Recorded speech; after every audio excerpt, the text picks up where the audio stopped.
I will dip out. Hey, what's going on? You're on the line with Kyle Henderson. Who I'm on the line with and where you calling from? Hey, how you doing, sir? My name is Frank from Tuskegee, Alabama, but currently in Honolulu, Hawaii. Oh, okay. What's up, man? So, first of all, how was your Sunday?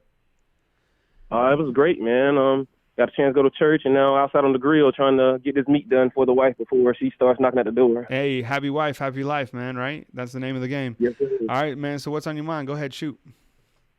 I just wanted to know, since we're talking about the 2 QB system that Dan Mullen did, we did see Slade Bolden go in and throw a touchdown pass, and he was a QB in high school. I think we should keep some packages available for him just in case Tua is not 100% and give LSU something else to think about in 2 weeks. Yo, that Wildcat package is dangerous, right? I mean, Slade Bolden is a dangerous young man, and the fact that Nick Saban, that's who Nick Saban goes to for the scout team. So whenever Alabama is playing a dual threat quarterback, they always go to Slade Bolden. I mean, that's not bad. I mean, just like Lenny was saying, give LSU something to think about, and maybe that's what Nick Saban was doing out on the chessboard, because Nick Saban is always playing chess, not checkers, and the fact that little package, that Wildcat package, that could be dangerous. I mean, you saw what John Plumlee did from Ole Miss. I mean, that guy was tough to stop, and who's to say Slade Bolden can't do the same thing? Yeah, he can do the same thing. And just like when we had Josh Jacobs, in short yardage, or third and two or something like that, get him on the outside and let him tire him out. So when we do go back to the big backs, LSU's already on their heels. So that was my little cup of tea on that. Also on the linebackers, I think we have to do something about this fitting the run game because Raekwon Davis just not the Raekwon Davis he was in sophomore year as far as demanding double teams and making plays in the backfield. And Shane Lee just not cutting it as far as scraping down the line and filling the holes because Tennessee, if it wasn't for the safeties, probably could have had 200 yards rushing easily with some of these big runs on these outside zones they were running. Yeah, I think, like I said, the defense has been, there's been a lot of vulnerabilities out there, and a lot of it has become because of the youth. Raekwon Davis, what is so perplexing to me is that he doesn't have one quarterback sack, and I get that. I'm not going to talk about that anymore. He's not going to be a pass rusher.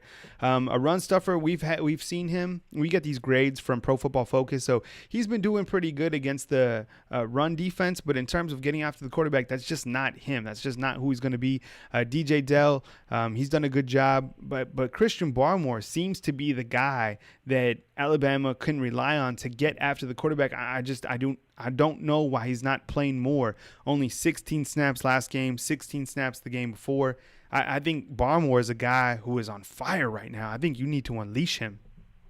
Yeah, I think he is. Because I'm not understanding why he's behind Igbokwe in the depth chart coming on the field when Igbokwe and Ray are both coming off injuries. So I think let Barmore loose and whoever else. I don't understand the Ben Davis concept. I guess I think he's probably gonna transfer next year because Chris Allen is still in front of him. And no, I just like it. Like it's the curious case of Ben Davis. I mean, Ben Davis is, highly touted, came here as a 5-star and has not seen the field. He's seen it a couple times here and there, but I don't think he's ever going to play at Alabama.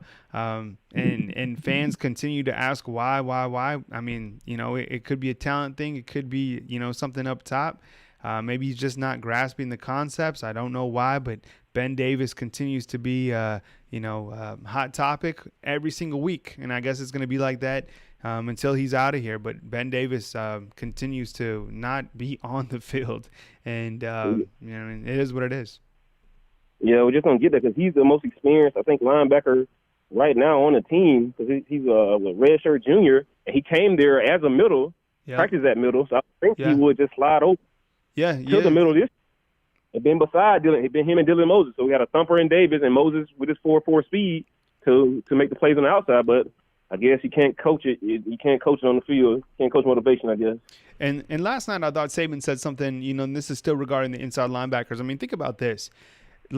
Alabama, theoretically, they should have 3 upperclassmen linebackers on the inside right now. If Mack Wilson doesn't leave to the NFL draft, and then if Dylan Moses doesn't get hurt and Joshua McMillan, those are your linebackers. Imagine the defense at this point compared to the defense right now. I mean, losing those 3 guys is monumental. I mean, Mack Wilson, I mean, you see what he's doing for the Cleveland Browns. I mean, he's playing. He's balling out.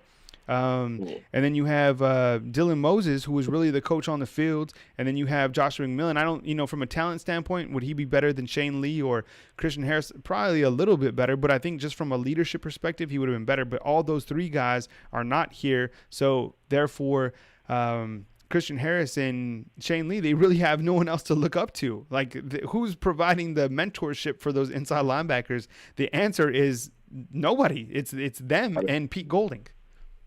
Yeah, because I think Markel Ben, he's maybe a little light. I thought he was around 240, but his brother is in the Air Force with me, and we talking to regular, and he said he's around 220 actually instead of 240. Yeah, I'm looking here. They have him listed at 230. So they've got him in a couple times. Maybe talent-wise, he just isn't there. I think they want him to be there, but he's just not there. And then same with Ali Kahu. They put him in for here and there, but I think Nick Saban likes those 2 freshmen. They put Kahu in at fullback. They have him in at special teams, but Nick won't put him in and start him at inside linebacker. Keeps going with the freshmen again and again. Frank, let me ask you this: for Alabama going forward, let's say that Tua is not healthy or not 100% come that LSU game. I'm pretty sure he will be, but does Alabama have enough talent, and can Mac Jones beat an LSU team? That's a hypothetical question. You don't have to answer it, but I'm just curious to get your take on that. I think we can if we adjust and do like we're doing now. When we went to under center and running downhill with these big backs, if we can run downhill with Dickerson at center and Big Deontay Brown at guard with Big Evan Neal, if we don't get him to shoot out with him and play to our strengths, we have 2 220-plus pound running backs. Yeah. Run downhill at them and just pound on them. That way the play action can come into play, and we can hit Judy and Ruggs and Smitty on these crossing routes or these slants. But if we can run the ball and go back to – because they're going to bring the pressure. No, if Mac Jones starts, they're going to bring the pressure. Yep. That's when we go back to the old Alabama offense. The T.J. Yeldon, throw the screens right behind them. Because they're going to bring the pressure as soon as they know that Mac Jones is in the game, or if Tua's a little injured, they're going to bring pressure to try to get some hits on him. Yep. Throw the screen to Harris. Get Jalen Water the ball as much as possible in space. Because I think we're not doing enough. Thank you. So it's crazy. It's crazy to me that Jalen Waddle only plays 16 plays per game. Isn't that mind blowing? That's mind blowing that he's not getting enough run. I think they want to get the guys, the upperclassmen, as much as we can, but we have a bad issue of not playing guys to get them the ball. Like, why is Tyrell Shavers and Xavier Williams not getting any?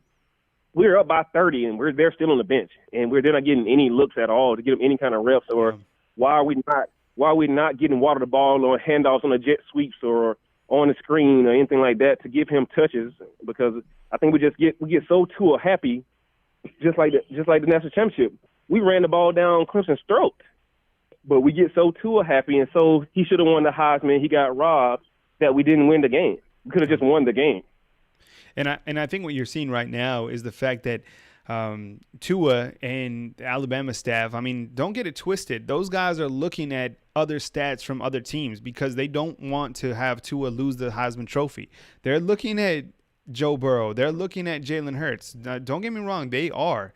And, that's why they're letting him pad stats more than they did last year. And, it is what it is. And I think when you look at it, he didn't have the production last year that Kyler Murray did or Dwayne Haskins. But this year, they're letting him rack up those touchdowns because they want that Heisman Trophy. They want Tua to represent Alabama on that podium come mid-December. Anything else, Frank, while you're on the line? I thought it was a great call, man. You should definitely call again. You brought a lot to the show. Yeah, that's just it. I just hope we don't get to the point where we're willing to sacrifice a national championship for his Heisman hopes. That's be my only thing. Let's not do that. I think we did it last year against Auburn, against Georgia. We got so Tua, let's push Tua, and then let's not play to win the game. What's best for the team and not the player. Yep. Absolutely. Yep. Yeah, good stuff, man. I appreciate your call. Don't let that meat overcook, man. You want the wife to be happy, man, especially on a Sunday night. Yeah. You got a big week ahead of you, man. Yes, sir. Appreciate it. Yeah, I'm gonna put it right now. All right. Hey, Frank, are you in the military? Yes, sir. Hey, we appreciate your service, man. Thank you so much for what you do for our great country, and that never goes overstated, man. So thank you so much for your service. We greatly appreciate what you do for our great country. So thank you very much. All right, appreciate it, sir. Thank you. All right, man. Take it easy, buddy. All right, have a blessed week. All right, take it easy, man. All right, good call in, and I'm gonna end right there, man. I have to tell you, this was a great show. I appreciate all the feedback, everyone calling in. This is how it should be done. I always look forward to rapping with you guys on Sunday night. Great stuff. Be good people out there. I appreciate you guys jumping on. And like I said, to our last caller, thank you so much to the men and the women who serve this great nation. We appreciate what you do for us. It's homecoming week here in Tuscaloosa, Alabama. The schedule for this coming week, Nick Saban on Monday. You got the player interviews on Tuesday and Wednesday. And then, we'll get it going for homecoming. It should be a great week. New quarterback for Alabama against Arkansas. Let me know what you guys think in the comment box if you think Mac Jones will throw for over 200 yards. And we'll continue to bring it to you. Thank you so much for all the likes. And, please continue to subscribe and let's grow this YouTube channel. I sincerely appreciate you guys staying with us. Andrew Bone, Tony Sukalos, also part of the team. Thank you, everyone, for following us tonight. Have a good night. Have a strong week. Let's be good people out there. I'll catch you guys soon. See ya.